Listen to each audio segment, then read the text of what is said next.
Good luck.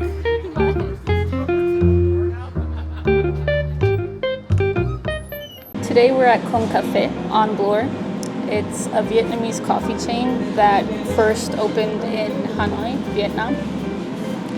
And they make a delicious coconut coffee. It's my go-to drink here. I actually first came across Cong Caphe in Korea, surprisingly, and when it opened up here I was like pleasantly surprised, and obviously I had to get my coconut coffee. It's basically just blended coconut milk or coconut cream, I'm not sure, with like Fin style coffee, I'm assuming, and it's like perfectly sweet. It's not too sweet. I don't think you can adjust the sugar. Anyway, so let's have a taste.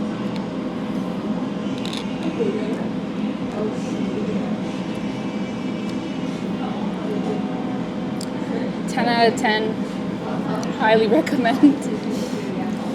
And I have an update for you.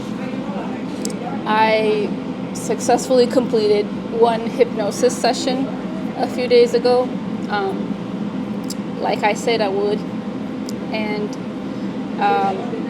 it was a total of 1.5 hours. The first hour was hypnosis, and the remaining half hour was just like feedback, talking about how it went,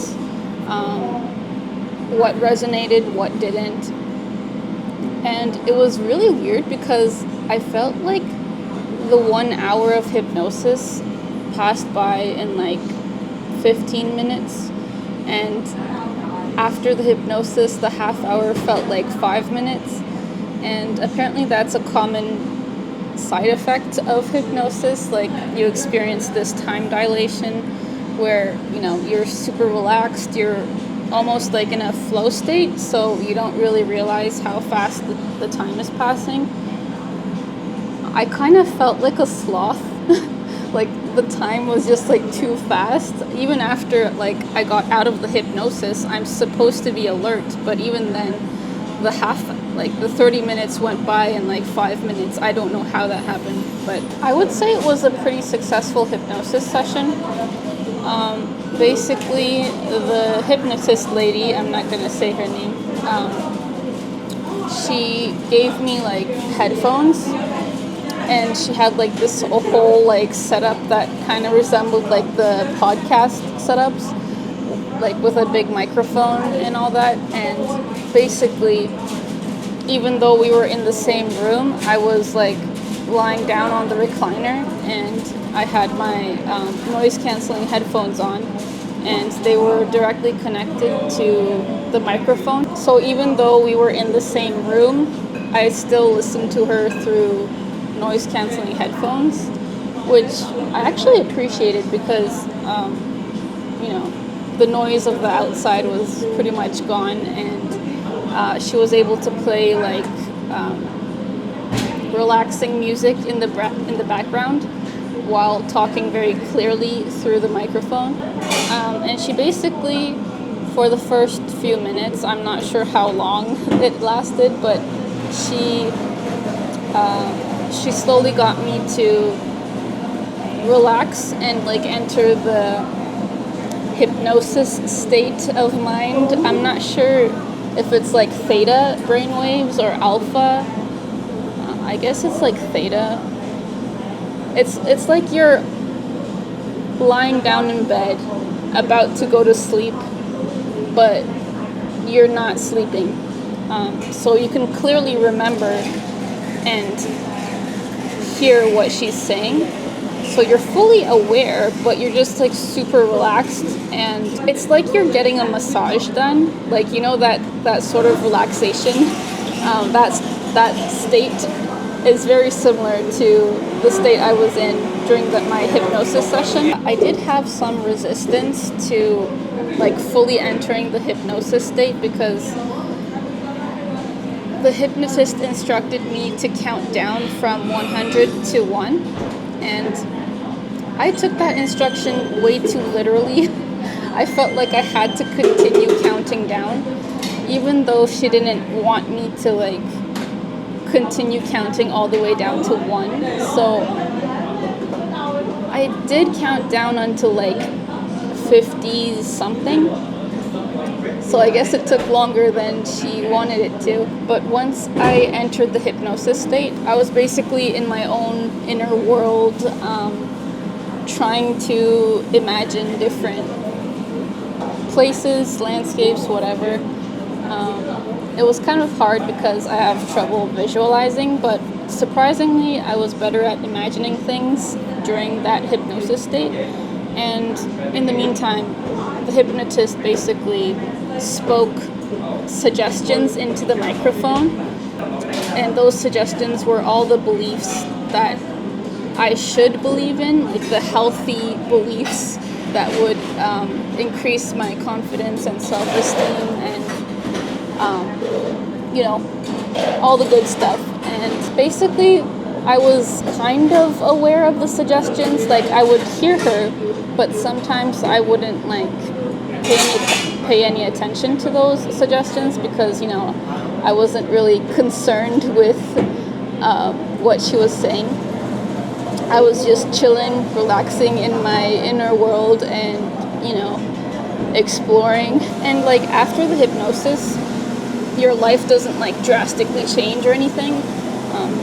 You don't notice a big difference, but pretty soon after, I like had this epiphany. I had this like mindset shift when it comes to my content creation, and I'm not sure if it's because of the hypnosis. I would like to hope so, but I did realize something when it comes to my desires, and specifically my desire to become like this successful YouTuber. I came to realize what detachment feels like. And like, I've watched a few manifestation videos and they would all talk about like detachment, right? You should detach from your desires. Like, you shouldn't constantly worry about when they're gonna come, how they're gonna come. I finally understand what that feels like. And I wouldn't say I've completely embodied detachment, but I finally realized how to feel that detachment when it comes to content creation. It's easy to detach from desires and manifestations that you're okay with not having, like small changes in your appearance or in your life or whatever. It's easy to let go. It's easy to not worry about when it's coming, how it's coming, if it's coming. But when it comes to like big desires, your dreams, things you think you must have or else you're not going to be happy, or else what's the point, like how am I going to live if I don't have this type of manifestations, it's hard to know how to detach from that. And I think detachment should be defined. I don't think detachment means not wanting it anymore.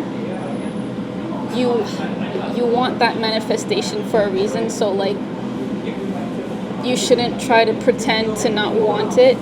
You should still want that thing. That's why you're trying to manifest it in the first place, right? So detachment isn't about not wanting. It's about wanting, but accepting that the outcome might not be how you expect it to be. Detachment is taking inspired action, living the way you want, while accepting that you might not get what you desire in the way that you expect. So a couple days ago, when I had this mindset shift, I was like thinking about what I would do if none of my videos blew up. What would I do if after continually posting videos on my YouTube channel, what would I do if my YouTube channel never became big, never became successful? What would I do if, let's say, my subscribers capped at like 500 subscribers after months and months of, video posting? Like, what would I do if the outcome of all my effort and energy and time that I put into this YouTube channel doesn't result in my desires manifesting, doesn't result in the type of success that I want to see on YouTube. And I thought about it, and I realized even if I only get like a few hundred subscribers, I would still continue to make YouTube videos. And in the beginning, I was so scared that my effort, my energy, my time would go to waste, would be in vain if I didn't get the outcome that I wanted.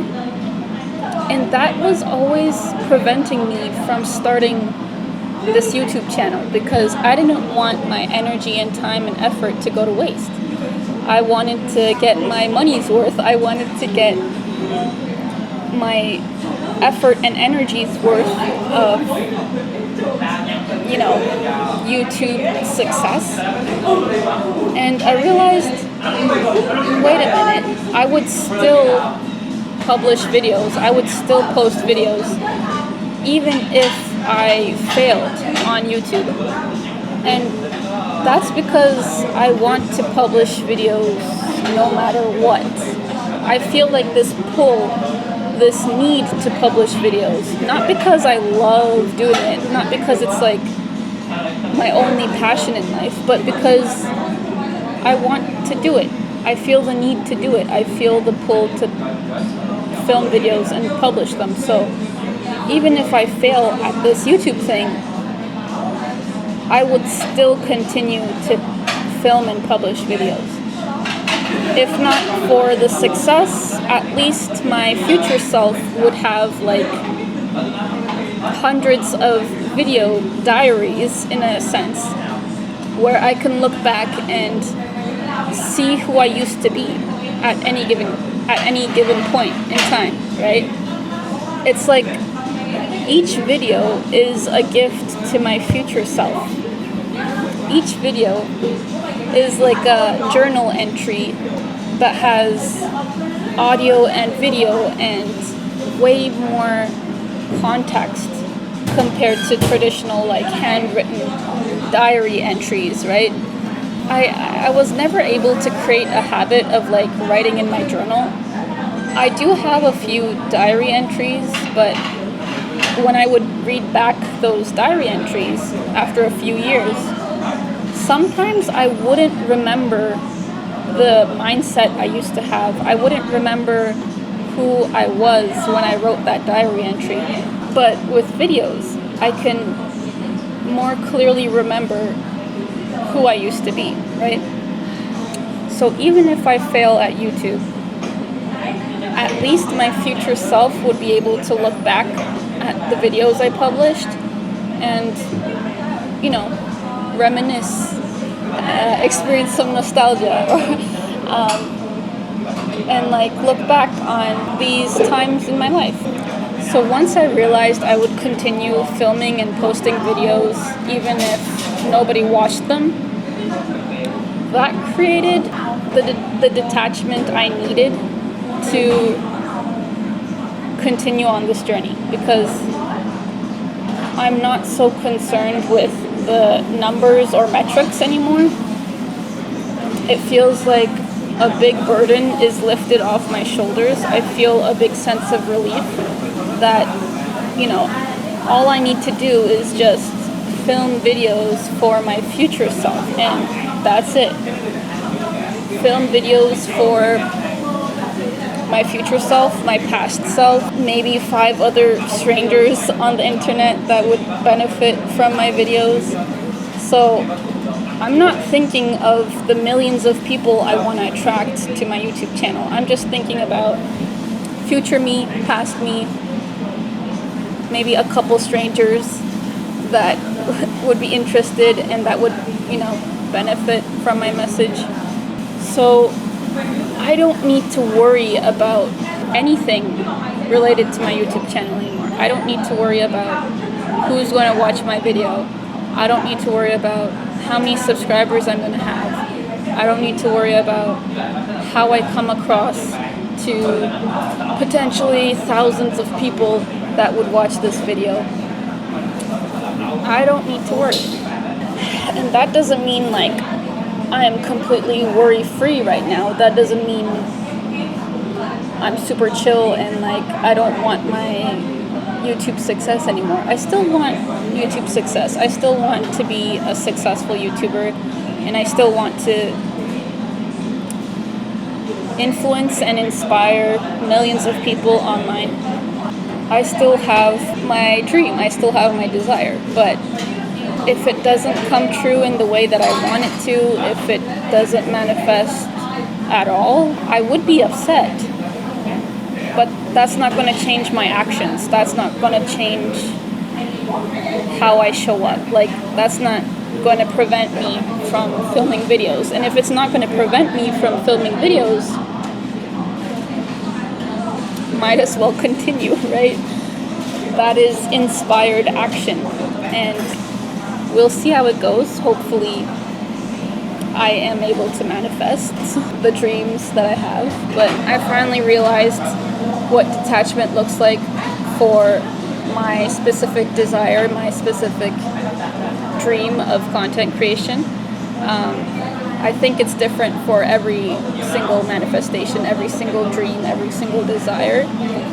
But having the confidence and self-esteem, through the hypnosis session maybe, helped me realize that no matter what outcome comes, I will continue taking this action. Once you realize that regardless of the outcome, you would still continue doing the things that you want to do, that is detachment. That creates a big sense of relief and lifts the burden off your shoulders of like worrying about every single little detail.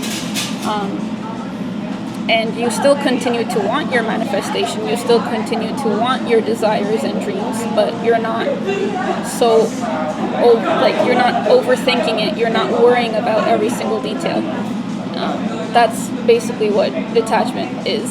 Yeah, so that's all for today. Thank you so much for watching. If you enjoyed this video, please consider subscribing to my channel and checking out my other videos. I very much appreciate it. Thank you. And I'll see you in the next video. Thank you. Take care. Bye.